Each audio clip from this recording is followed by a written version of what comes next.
नमस्कार, संसद टीवी के खास कार्यक्रम द लॉ मेकर्स में आपका स्वागत है। मैं हूं अमरेंद्र गुप्ता और लॉ मेकर्स की इस खास कड़ी में आज बात होगी भारतीय संसद में सांसदों की महती भूमिका को लेकर। हम बात करेंगे कि किस तरह से जो पहर हैं, चाहे राज्यसभा हो चाहे लोकसभा हो, उन दोनों में question hour, zero hour, special mention कितना इंपॉर्टेंट इशू होता है, किस तरह से विधेयक कानून का रूप लेते हैं, बात इस पर भी करेंगे। और साथ में सांसदों की पार्लियामेंट जो कमेटी होती है उसमें किस तरह की भूमिका होती है और सांसदों को जो मिले विशेषाधिकार हैं वो किस तरह के हैं। इन सभी मुद्दों पर बात करने के लिए हमारे साथ बेहद ही खास मेहमान मौजूद हैं।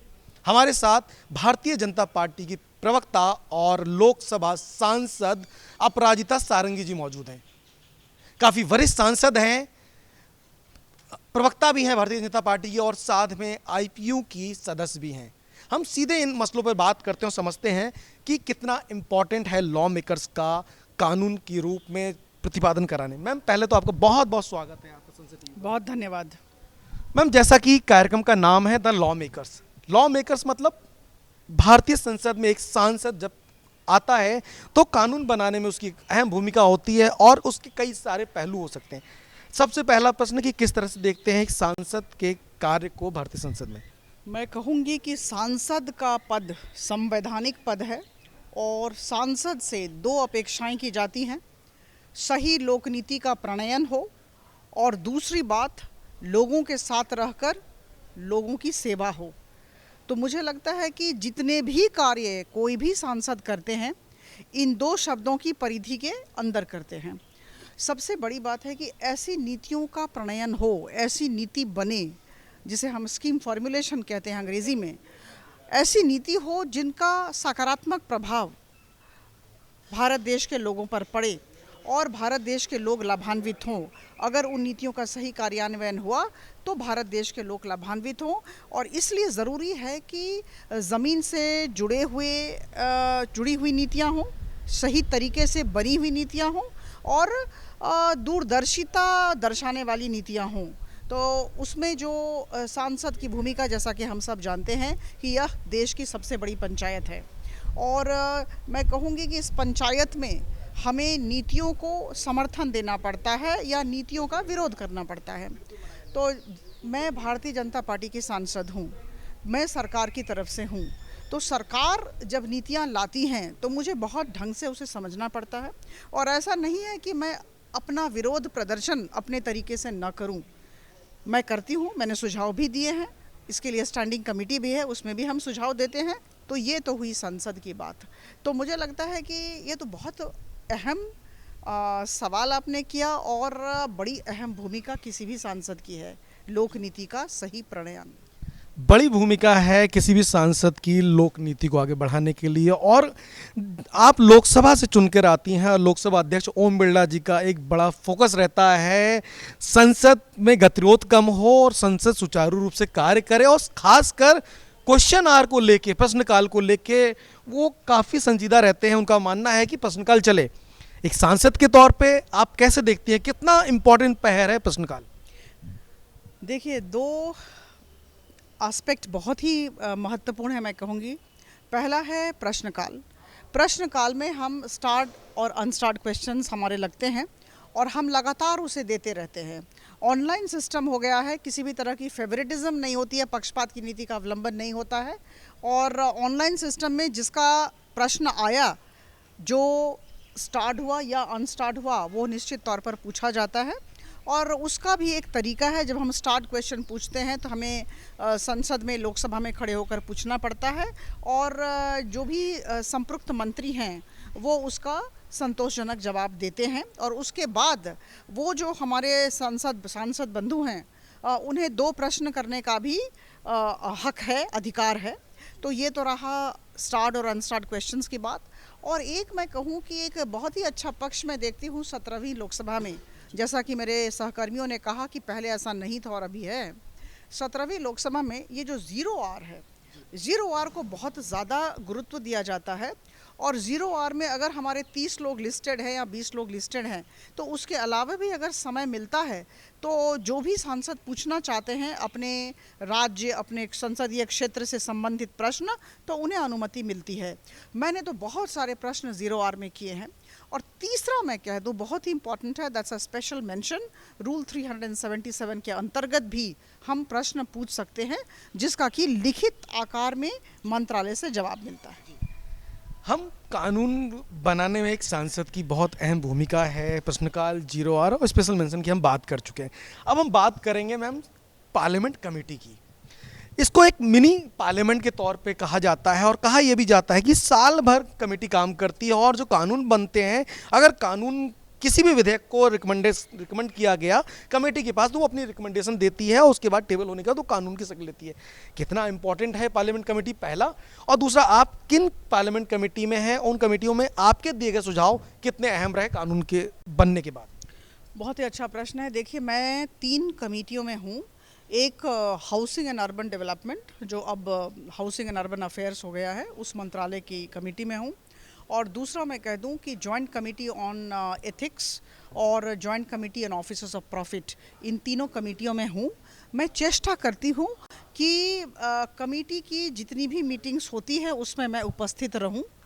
संसदीय क्षेत्र में बहुत काम रहते हैं, लेकिन मुझे लगता है कि यह भी मेरा एक बहुत बड़ा काम है, मेरे जॉब चार्ट में एक बहुत अहम स्थान रखता है।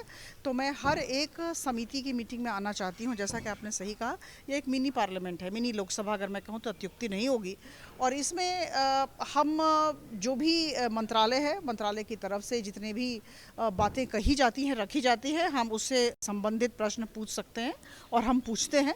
मैंने हाउसिंग एंड अर्बन अफेयर्स में बहुत सारे प्रश्न किए हैं और बड़ा संतोषजनक उत्तर भी मिलता है। और जहाँ नहीं मिलता है, एक छोटा सा ग्रुप होता है या समूह होता है, तो यहाँ पर मुझे लगता है कहीं ना कहीं ज़्यादा फ्रीडम का एहसास होता है, ज़्यादा स्वतंत्रता का एहसास होता है और यहाँ पर हमारे सारे प्रश्नों के उत्तर मिलते हैं। इसके अलावा जब कमेटी की हम बात कर रहे हैं तो कमेटी से जुड़े हुए हैं विधेयक। संसद में विधेयक आते हैं, बनते हैं, पास होते हैं, दोनों सदनों से पास होने के बाद महामहिम राष्ट्रपति जी के पास जाते हैं और उसके बाद वो कानून का शक्ल लेते हैं। ऑनरेबल एमपी के तौर पे, एक सांसद के तौर पे, आप चूंकि भारतीय जनता पार्टी से सांसद हैं, तो मेरे 2 जुड़े सवाल, किस तरह से विधेयक आके कानून का रूप लेते हैं, पहला। और इन 9 सालों में, अगर मोदी सरकार के 9 सालों की बात करें तो 9 सालों में ऐसे कौन से ऐसे बिल भारतीय संसद से पास हुए जिसका आज एक बहुत बड़ी भूमिका है भारत देश में? बहुत अच्छा प्रश्न फिर से। देखिए, मैं 2019 से अभी तक 4 सालों से सांसद हूँ और मैं कह दूं कि बहुत ही महत्वपूर्ण बिल इन 9 वर्षों में 2014 से अभी तक आदरणीय प्रधानमंत्री श्री मोदी जी की सरकार की तरफ से पारित किए गए हैं। और सरकार के जो मंत्रीगण हैं वो बिल लाते हैं और बिल पर डिबेट होता है और डिबेट के बाद फिर समर्थन लिया जाता है और उसके बाद हम उसे पास करते हैं, पारित करते हैं। लोकसभा में होता है, फिर राज्यसभा में होता है और उसके बाद, जैसा कि आपने कहा, राष्ट्रपति के अनुमोदन के लिए जाता है। तो मैं कह दूं कि बहुत ही दूरगामी प्रभाव वाले कुछ बिल हैं। मैं अपने को खुशनसीब समझती हूं कि इस वक्त मैं सांसद हूं जब देश एक बहुत ही अच्छे दौर से गुजर रहा है। मैं डिफाइनिंग मोमेंट कहूंगी। और जैसा कि प्रधानमंत्री मोदी जी ने अभी इंडिया टुडे के कन्क्लेव में कहा, द इंडिया मोमेंट, ये इंडिया का मोमेंट है, विश्व में इंडिया का मोमेंट है, भारत का क्षण है। तो इस समय मैं संसद की सदस्य हूँ और मैं कह दूं कि 2019 से अभी तक मुझे सबसे अच्छा अगर मैं कहूं बिल लगा तो वो था ट्रिपल तलाक। ट्रिपल तलाक बिल के समय मुझे बोलने का भी बहुत मौका मिला, तो मैंने करीबन 25 मिनट तक समर्थन में कहा कि ट्रिपल तलाक का विरोध होना चाहिए और ट्रिपल तलाक को बंद करना चाहिए। और मेरी खुशकिस्मती है कि उसके बाद सब लोगों ने अपने मत दिए और जैसा कि आप जानते हैं बिल पास हुआ और हमारी मुस्लिम बहनों को बहुत राहत मिली है। और दूसरा, ये बहुत ही मैं कहूँगी अच्छा पदक्षेप था हमारी मोदी सरकार का नारी सशक्तिकरण के लिए, नारी सुरक्षा के लिए और नारी के सम्मान के लिए। और फिर दूसरा मैं कह दूं कि ये जो आर्टिकल 370, हाँ 370 और 35A को हमने विदाई दी, तो वो जो माहौल था वो कभी भूल नहीं पाऊंगी। बहुत हंगामा हुआ, जम्मू कश्मीर को लेकर यह था। हमारा ये कहना था, सरकार का ये कहना था, मंत्रालय का ये कहना था, हम सांसदों का ये कहना था, भारतीय जनता पार्टी के सांसदों का, कि एक विधान एक प्रधान और एक निशान हमारे देश में हो। जम्मू कश्मीर हमारे भारत का अभिन्न अंग है, तो जम्मू कश्मीर में वही सब नीति नियम कानून लागू हों जो देश के अन्य भागों में हैं। तो इसकी वजह से हमें 370 और 35A को विदाई देनी पड़ी और बहुत ही मैं कहूँगी वाद विवाद हुए और अंत में इसे पारित कर किया गया। तो मुझे लगता है ये सब बड़े ही लैंडमार्क बिल्स अगर मैं कहूँ तो अत्युक्ति नहीं होगी। और उसके बाद ट्रांसजेंडर प्रोटेक्शन बिल पर भी मैंने बहुत कहा था। मैम, एक अहम बिल जीएसटी का भी माना जा सकता है, ऐतिहासिक बिल था। आधी रात तक भारतीय संसद बैठी और कानून का रूप दिया। कितना अहम बिल था ये जीएसटी वाला? बहुत महत्वपूर्ण बिल था और जैसा कि आपने कहा कि यह एक ऐतिहासिक कदम था, आदरणीय प्रधानमंत्री मोदी जी की सरकार का एक ऐतिहासिक कदम। सेंट्रल टैक्सेस लिए जाते थे, स्टेट टैक्सेस लिए जाते थे और इसमें बहुत कन्फ्यूजन था। और बड़ी बात है कि जब आपको याद होगा, जब प्रधानमंत्री जी ने 26 मई 2014 इस देश का कार्यभार प्रधानमंत्री के तौर पर संभाला था, तो उन्होंने कहा था मैं ना खाऊंगा ना खाने दूंगा। तो भ्रष्टाचार का उन्मूलन उनका एक बहुत बड़ा मुद्दा है और उसी विषय को लेकर, उसी मुद्दे को लेकर यह सरकार आगे बढ़ती जा रही है। तो मुझे लगता है कि कहीं ना कहीं ये जो बिखराव था इस टैक्स कलेक्शन में, इसकी वजह से पूरे देश में भ्रष्टाचार का माहौल था। तो दुर्नीति को बंद करने के लिए, भ्रष्टाचार को समाप्त करने के लिए गुड्स एंड सर्विसेज टैक्स में जो जिस तरह के चेंजेस लाए गए, हम सबको पता है कि अब ऐसी स्थिति है कि चोरी बंद हो गई है। और मैं कह दूं कि एक एक महीने में करीबन 1.5 लाख करोड़, फरवरी महीने का, इस फरवरी महीने का मैं आपको डेटा दे रही हूँ, 1.49 लाख करोड़ कलेक्शन हुए हैं। तो 1.5 लाख करोड़ कलेक्शन चल रहा है, जो ऐसा कभी नहीं होता था। तो मुझे लगता है कहीं ना कहीं हमारा राजकोष भी फ़ायदा पा रहा है और इसके अलावा ये जो एक भ्रष्टाचार था उसमें बहुत कमी आई है। तो यह एक ऐतिहासिक पदक्षेप था। और जैसा कि हमें पता है, देखिए, जब हम अच्छा काम करते हैं तो विरोध होता है। मैं हमेशा बोलती हूँ कि आदरणीय प्रधानमंत्री जी की हर एक सकारात्मक क्रिया के बाद नकारात्मक प्रतिक्रिया होती है और आई थिंक ये तो आइजैक न्यूटन का लॉ ही है, to every action there is an equal and opposite reaction, क्रिया के बाद प्रतिक्रिया। तो जब ये हुआ था तो मुझे याद है, ट्रिपल तलाक हो या फिर जीएसटी की बात हम कहें या फिर हम आर्टिकल 370 35A की बात कहें, घमासान युद्ध हुआ और जो लोग हैं जिनकी अपने स्वार्थ हैं उन्होंने बड़ा विरोध किया था। लेकिन देखिए, सत्यमेव जयते। मैम, जहां हमने बात की नरेंद्र मोदी सरकार के बड़े बिलों की, इसमें एक बात करना बहुत अहम है कि नरेंद्र मोदी जी के नेतृत्व को आज न सिर्फ देश बल्कि पूरी दुनिया ने स्वीकार किया है। चाहे यूएन में हम बात करें विश्व योग दिवस की, और अभी हमें G20 की प्रेसिडेंसी मिली है उसकी, या फिर 2023 में भारत के प्रस्ताव पर, प्रधानमंत्री नरेंद्र मोदी के प्रस्ताव पर मिलेट्स ईयर मनाने का एक प्रावधान किया गया, जिसके लिए बहुत सारे कार्यक्रम वर्ष भर आयोजित किए जा रहे हैं। अभी पूसा रोड में एक एग्जीबिशन भी लगाया गया। कितना बड़ा गर्व का पल है ये। मैंने देखिए, मैं अपने अनुभव के आधार पर कहूँगी कि भारत देश के लिए और प्रधानमंत्री जी के नेतृत्व के प्रति सम्मान सारे देशों का बढ़ा है। और मैं चश्मदीद गवाह हूँ।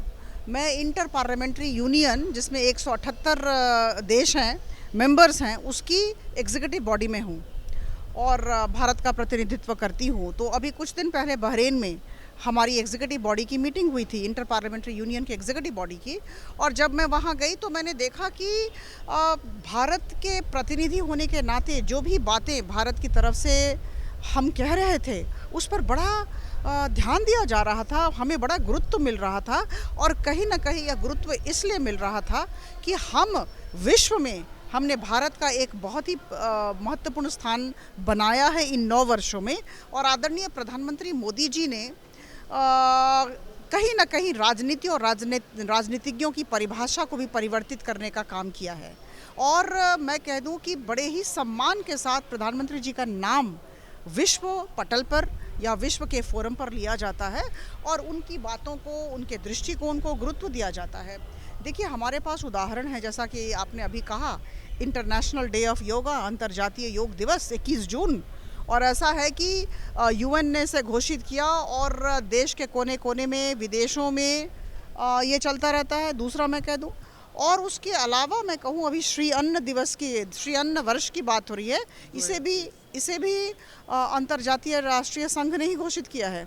तो मैं कह दूं कि ये प्रधानमंत्री जी के प्रस्ताव पर ही ऐसा किया गया। तो कहीं ना कहीं हमें लगता है, देखिए अभी जॉर्जिया मिलन ही आई थी, इटली की प्राइम मिनिस्टर, अभी जापान के प्राइम मिनिस्टर हमारे यहाँ हैं। हर जगह जो भी देश के बड़े बड़े नेता आते हैं वो हमारे प्रधानमंत्री जी के दृष्टिकोण, उनकी मानसिकता और इन सब के विषय में बात करते हैं। और मैं एक छोटा सा एग्जाम्पल दे दूँ, उदाहरण दे दूँ। अभी जैसा कि मैंने कहा, मैं बहरीन में थी और वहाँ के स्पीकर साहब, जिम्बाब्वे के स्पीकर साहब से मेरी मुलाकात हुई। तो जिम्बाब्वे के स्पीकर साहब ने बड़ी बात कही। उन्होंने कहा कि देखिए, मैं तो विश्वास नहीं करता हूँ कि 140 करोड़ लोगों के देश को इस तरह से कोई एक व्यक्ति संभाल सकते हैं। देखिए कितना बड़ा ये सर्टिफिकेट था। हमारे प्रधानमंत्री जी विविधताओं से भरा भरा यह देश है। 140 करोड़ लोग हैं, तरह तरह की बातें, तरह तरह के धर्म, जाति, इच्छाएं, मानसिकता, लेकिन सबको दिशा देने का काम प्रधानमंत्री जी ने बखूबी किया है। मैं भारतीय जनता पार्टी की सांसद हूँ इसलिए नहीं कह रही हूँ, मैं देश के नागरिक के हिसाब से कह रही हूँ, दिल से कह रही हूँ। तो ये एक बहुत अहम क्षण है विश्व के पटल पर, और भारत देश, मैं कहूँ कि विश्व के अधिकांश देशों को दिशा निर्देशन दे रहा है।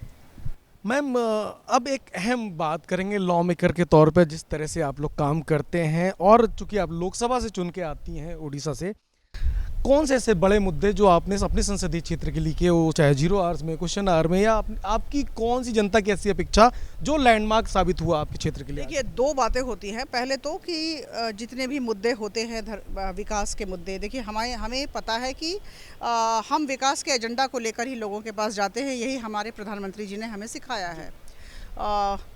तो मैं कह दूं एक बात कि विकास के कितने अधिक कार्य हों, इसे देखना मेरा काम है। तो वो विभिन्न मंत्रालयों से मेरी बात होती रहती है, सारे सांसदों की बात होती है, वो तो एक तरफ है। संसद की बात मैं कह दूं, आप कोई भी मुद्दे को बाहर में उठाएं और संसद के भीतर उठाएं, इसमें बड़ा फ़र्क होता है। मैंने एक बहुत बड़ा मुद्दा उठाया, दो मुद्दे मैंने उठाए हैं और जिसका मुझे बड़ा सकारात्मक नतीजा भी मिला। पहला मुद्दा था, आप जानते हैं कि पुरी में श्री जगन्नाथ जी का मंदिर है। तो ASI का एक एक्ट है, आर्कियोलॉजिकल सर्वे ऑफ इंडिया का, भारत सरकार का एक एक्ट है, नियम है कि 100 मीटर के अंदर किसी भी तरह का कंस्ट्रक्शन वर्क नहीं हो सकता, निर्माण कार्य नहीं हो सकता है।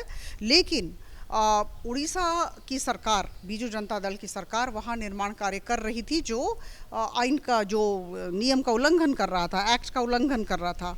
मैंने बहुत सारी चिट्ठी लिखी, मैंने बहुत सारी बातें कही, मैंने प्रेस कॉन्फ्रेंस भी उड़ीसा में किया, लेकिन इसका कोई प्रभाव नहीं पड़ा।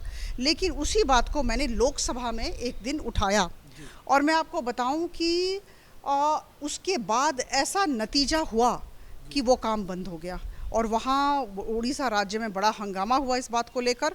और क्योंकि इसे लोकसभा में उठाया गया था और पूरे देश ने इसे देखा और इस पर गुरुत्व दिया गया, तो उड़ीसा की सरकार ने इसे बंद किया और उन्होंने खुद एक्सेप्ट किया, स्वीकार किया कि ये गलत काम था। एक तो ये। दूसरा, मेरे संसदीय क्षेत्र में बालू का चलान हो रहा। बालू का चलान मतलब वो जो जहाँ पर ऑक्शन नहीं हुए हैं वहाँ भी बालू उठाया जा रहा है और अनैतिक तरीके से बालू उठाया जाता है। तो इस बात की भी मैंने चर्चा बहुत जगहों पर की थी, लेकिन कुछ फल नहीं मिला था। और जब मैंने संसद में कहा, लोकसभा में खड़े होकर कहा, तो उसके दूसरे दिन से वहाँ अनैतिक तरीके से बालू उठना बंद हो गया। तो मैं ये कहना चाहती हूँ, संसद सबसे बड़ी पंचायत है, देश की पंचायत, और यहाँ जो सांसद हैं वो करीबन 20 लाख, एक संसदीय क्षेत्र में औसतन 20 लाख लोग रहते हैं। 20 लाख लोगों का प्रतिनिधित्व करते हैं, अपने अपने संसदीय क्षेत्र की तरफ से चुन कर आते हैं। तो मुझे लगता है कि इस बड़ी पंचायत में अगर हम कोई बात रखते हैं तो इसका बड़ा महत्व होता है और हमें महत्व दिया भी जाता है, लोग भी देखते हैं लगातार। लोकसभा टीवी को मैं तो धन्यवाद देना चाहूँगी। हर जगह मेरे संसदीय क्षेत्र में, भुवनेश्वर में, लोग देखते हैं और सराहते हैं कि उनकी बातों को लोकसभा में रखा गया। तो मैं तो आपको धन्यवाद देना चाहूँगी, आपकी टीम को धन्यवाद देती हूँ। मैम, एक अंतिम प्रश्न है। हर एक के जीवन में, चाहे वो राजनीतिक जीवन, आप राजनीति से आती है, राजनीतिक जीवन या सार्वजनिक जीवन, कोई ना कोई प्रेरणा जरूर रहती है, प्रेरणादायी व्यक्तित्व जरूर रहता है। अगर मैं आपकी बात करूँ, इटसेल्फ अपराजिता सारंगी जी की बात करूँ, तो उनके जीवन का अगर प्रेरणा किससे पाती हैं आप? माँ, पिता, या अध्यापक, कोई भी जो आपके जीवन में प्रेरणादायी व्यक्तित्व रहा है? देखिए, दो प्रेरणा के स्रोत मेरे जीवन में हैं। एक मेरे पिताजी, और उनकी वजह से मैं भारतीय प्रशासनिक सेवा में आ पाई, और उनका बड़ा सपोर्ट था, बड़ी प्रेरणा थी। और उसके बाद जब से मैं 4 वर्ष हुआ मैं राजनीति में हूँ, भारतीय प्रशासनिक सेवा की नौकरी को तिलांजलि देकर मैं यहाँ आई।